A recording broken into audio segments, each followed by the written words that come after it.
everybody, Marcus here with the Idaho Quadcopter channel. Hey, just a couple days ago, my friend Sean at the Air Photography channel published a test video where he flew this particular drone, the Skyrover X1. Well, of course, all of us drew the comparisons with the DJI Mini 4. It looks a lot like it, but there are some differences. That same day that Sean published his video, I ordered one using Sean's link, and he had a 20% coupon there too. So if you want to get one, that'd probably be the way to do it. Don't hesitate to use Sean's coupon, save you 20%. I paid all in for this. This is the Skyrover X1 bundle, which is similar to a Fly More kit like we're used to from DJI. I paid $718 for it. Now, what I want to do today, it's too late in the day for me to get out and fly this thing. I've been out at the racetrack all day racing. So I had just enough time to put together an unboxing video for you. But as soon as I can, I want to get this guy out and fly it and check that out. But in the meantime, I brought some props with me too. I have my DJI Mini 4 Pro, and then I also brought an RC-N1 controller down so we can compare it with what's in the Skyrover. And yeah, mostly I want to show you exactly what's in the box. So we're going to do just kind of a regular unboxing so you can see the kit. Now, you know, a lot of people say, well, this is a clone of a Mini 4 Pro. I don't think that's exactly right. I think they're very, very similar, but it's not exactly a clone. There are some differences, and let's just get it out of the box and let's take a quick look at that. Okay, let's take a quick look at the box. Skyrover X1 bundle, picture of a yellow drone. Looks similar to a Mini 4 Pro, DJI Mini 4 Pro, but not exactly the same. On the top, it just says Skyrover. Nothing on either side. Skyrover bundle on the other side, and then I guess you'd call this the bottom. You've got the Skyrover X1. Tells you what's in the box: 3 batteries, carrying bag, remote controller, cables, charge hub, charging cable, props, screwdriver, and manuals. The model number is AUDAFV. Gives us the FCC number, so we know it's legal in the U.S. Remote control model ARDCF1, and again gives the FCC number. So let's get it out of the box and take a look. So I already cut the seals, but let's go ahead and slide it out. So it's kind of the outside of the box is kind of a sleeve. Yeah, and then we looks like we just open it from the top here. So this is kind of more like Apple computer, the way you pull the little tab there and pull it open. And just as you would expect, a bag. Boy, it looks a lot like a DJI bag, doesn't it? Okay, let's pull it out here. And yeah, very, very similar. In fact, well, not exactly. I can get them close to size. This is the Mini 4 Pro. This is this drone, and there are a lot of differences. So it's not exactly the same. Okay, let's go ahead and open it up. You know, the bag itself is not terribly remarkable. It's a black bag, but you do have a double pull zipper, and inside the bag, just as you would expect. And again, this is different than a DJI bag. It's not the same style at all. So we've got the drone right here. And then we've got the battery hub. There's a couple batteries. Battery in the drone as well. And then the RC. And then let's take a look at what's in the top here. So all those other accessories. I'm not going to pull all that stuff out. You guys have seen cables before and props.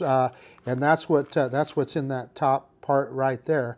Let's take a look at the drone, the controller, etc. That's what we really want to see. Okay, there's the little yellow drone, and yeah, that looks familiar, doesn't it? It's a different kind of a gimbal cover on the front. I can tell you that. That is different.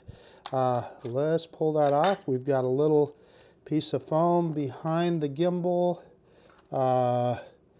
This says remove the foam before use. Well, yeah, we can do that. So let's take that off of there. And yeah, you got a couple more decals. I'll get those off here in a minute. Nothing over the top of the lens. Like others have noted, it doesn't appear to be a way to attach an ND filter on there. In other words, there's no external bracket on there that you could put an ND filter on. I suspect some enterprising company will come up with a way to get an ND filter. In fact, there is no cover over that lens at all. That doesn't look to me like there's any glass over it. So that is a difference. But, you know, other than that, that's a very familiar looking gimbal, isn't it? And it does, you know, turn to vertical. And, of course, you have obstacle avoidance sensors in the front right there. Okay, let's look at the bottom of the drone here, and obviously you've got downward optical flow sensors right there, time of flight sensor right there, little vent. This looks different to me than the Mini 4 Pro. We'll get it out pretty quick and do a side-by-side, but let's unfold it. Front arms folding out as we're used to with DJI. I think it's the only other company that does it that way. And there it is. There's from the bottom folded out. Let's turn it around the other way. And the top looks similar, doesn't it? You've got vents back here, power button right there, and then the rear-facing obstacle avoidance sensors. But it is, to me, it looks a little fatter. Again, we'll compare them side by side and see.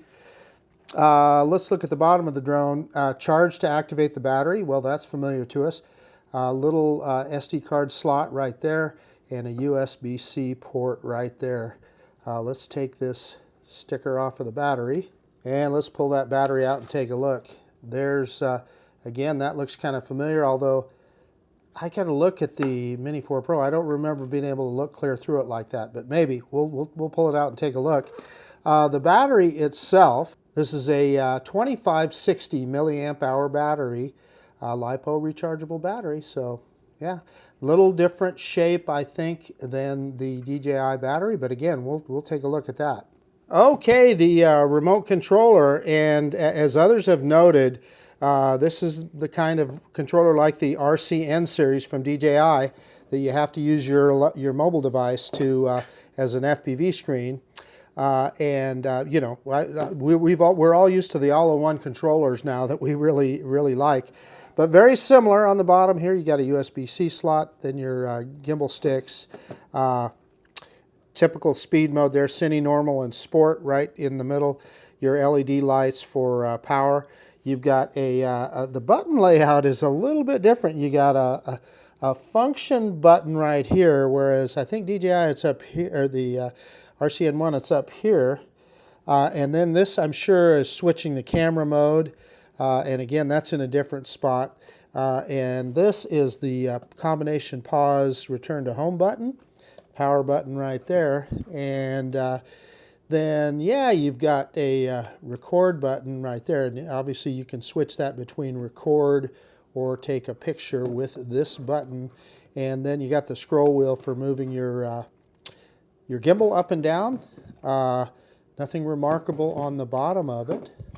Let's pull it out and look in there. Yeah, pretty much the same story. We've got the spot for the, I call it the OTG cable that you hook to your mobile device. Okay, charge hub, again, similar but not the same. This is definitely a different shape charge hub, but we got a couple batteries in there. And yeah, on this side you've got a power button. I don't know if that, well, I don't know exactly what that does. We'll have to look at the, maybe it's just to check the status of the batteries. I'm sure that's what that is. And then you've got the USB-C charge port right there. It does not come with a charge brick. So, you know, what drone does nowadays. So you're going to have to supply your own charge brick. Okay, here they are side by side. And while they may look similar, they are not the same. I can tell you this, the body of the drone is definitely more rounded and fatter on the Skyrover X1. And you can look at the back here. You've got the power buttons, but different shape in the LEDs, just little dots on the DJI drone, slots on this one. Similar looking vents, but certainly not the same. So that is different for sure. Okay, let's look at the back of the drone, and that is very similar. You got the SD card slot and the battery. Let me pull the batteries out and let's take a look at those real quick. So the batteries definitely are a different shape. I mean, you can just look at that at the outset and looking at the back here, and yeah, I mean, they're not going to be interchangeable in any way. Let me, they're similar like everything else. They're similar, but a little bit different. Okay, let's try sticking the DJI battery in the Skyrover and see if it fits. And you can see there that's blocking it. It's not compatible at all. Again, they look similar, but they're not compatible. Now, conversely, let's try the Skyrover battery in the DJI Mini 4. And yeah, same thing. It's just not going to fit. It's bigger, and I'm not willing to force it any more than that. So the other thing that I want to point out to you is if we look at the bottom, and I knew there were some differences here. There's a couple of vent holes on the bottom of the Mini 4, but look at these big holes that are in the Skyrover X1. So again, it looks similar, but it's different. In fact, I'm going to even tell you there's got to be some different engineering, because I'm looking at the circuitry down here and it looks different on the two drones. I don't know if you're going to be able to see it much, but the boards even look different. I'll leave it to somebody else to take them apart and tell you how different they are. Another thing to note is even how they are put together with the arms, and you've got some pivot points there. This is covered up on this particular drone, so they are different. And then even looking at the sensors, they look a little bit different. They don't exactly line up the same, although you do have some similar vent holes. And then even looking at the bottom of the arms here, look at the vents on the bottom of the Skyrover. You don't see those on the Mini 4 Pro. And oh, I just realized, look, you don't have the LED light on the Skyrover that you do on the Mini 4 Pro. Okay, let's look at the business end of the two drones here. The cameras, you can tell they are similar. The gimbals look very similar. They both will go vertical. But the DJI has a cover on it. In other words, I can remove that cover and I can put an ND filter on there. You don't see that on the Skyrover. And the gimbal covers themselves are different. They're not the same. You couldn't trade one for the other. So there are differences. I'm noticing the aspect of the front-facing obstacle avoidance sensors. Those look different as well. Okay, comparing the RCN1 to the Skyrover controller. Again, they're similar but different. I mean, the buttons are in a different location. Function button here, it's on the edge on the DJI controller. Similar on the bottom, but as you can see, it's subtly shaped differently. I don't know, let's put them, yeah, I guess they're the same width side by side, but this kind of tapers a little bit where the DJI controller is straighter. Yeah, nothing much to show there. Let's flip it over. Yeah, so you do not have a vent hole on the back of the Skyrover controller that you do have on the DJI RCN1. And the top, very, very similar. You got a scroll wheel. It's plastic here, metal on the DJI controller. So again, there's subtle differences. Okay, charge hub to charge hub. So again, similar but different. Let's see, size-wise, yeah, they're about the same. Yeah, black plastic as opposed to gray plastic. But you can see the differences on the side, the way that goes in there. Let's see, let's turn this around this way. I guess that's the way I should have shown it to you. Lights are subtly a little bit different. And then the controls on the side, you've got a USB-A out on the DJI charge hub, so you could charge your controller at the same time. USB-C in, and then you got the button to tell you the status of charge. Same thing here. But again, very subtle differences. It's also worth mentioning with my Mini 4 Pro Fly More combo, I've got the DJI RC2 controller with the built-in FPV screen, Man, I'll tell you, once you get used to these things, it's hard to go back to something like this. But I still think it's going to be serviceable, so I'm looking forward to flying it. Okay, enough talk. It's time to get this drone out and fly it. So that's not going to be in this video, but I'll definitely do that in the next one. It is about almost 8 p.m. in the evening here right now, so I'm not going to have enough time to charge the batteries and get it out today. Hey, okay, I know this was a quick and dirty comparison of the Skyrover X1 with the DJI Mini 4 Pro, but you got to see what's in the box of the Skyrover X1. $718, I think it's a pretty good buy. That's what I paid for it using Sean over at Air Photography. I used his discount code. Worked quite well. But that said, I think it's a good value at that because it's going to offer a lot of, after watching Sean's review, I have a good idea of what this drone has to offer. So I am hoping that I can get out tomorrow and fly this baby and get a flight review up relatively soon. In any case, I hope you enjoyed this unboxing and kind of impromptu comparison with the Mini 4 Pro. This is Marcus with the Idaho Quadcopter channel out. And if you like this kind of content, please consider subscribing to my channel. Most of all, I really appreciate that you took the time to watch this video. And of course, we absolutely will see you on the next one. Bye now.